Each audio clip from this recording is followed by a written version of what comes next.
আগামী 7 আগস্ট রেলপথে পাঞ্জাবের উদ্দেশ্যে রওনা দেবে ত্রিপুরা রাজ্যের অনূর্ধ্ব-19 হকি দল। জাতীয় হকি চ্যাম্পিয়নশিপে অংশ নিতে রাজ্যের প্রতিযোগীরা অপ্রস্তুত।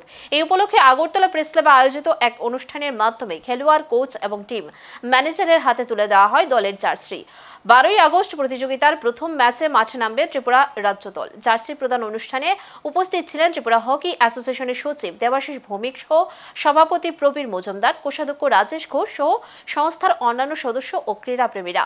প্রত্যেকেই রাজ্য দলের সাফল্যের কামনা করেন, প্রতিযোগীদের পাশে থাকার আশ্বাস দেন। যে আমাদের যে ছেলেরা এখানে ন্যাচারাল গ্রাউন্ডে খেলে বা প্র্যাকটিসও করার সুযোগ পায়, কিন্তু একটা ছেলে যে নাকি অ্যাস্ট্রোটার্ফে ব্রট আপ হয় আর একটা ছেলে ন্যাচারাল টার্ফে খেলে বড় হচ্ছে, দুটো অনেক ফারাক।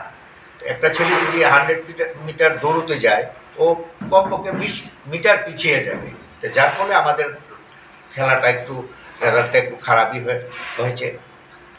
তারপরেও আমরা এখন আরেকটা টিম পাঠাচ্ছি কালকে যাচ্ছে, রাত্রিবেলা ট্রেনে করে যাচ্ছে। আমরা সিলেকশন কমিটি যারা আছি হকির তরফ থেকে আমরা এই টিমটা সিলেকশন করেছি।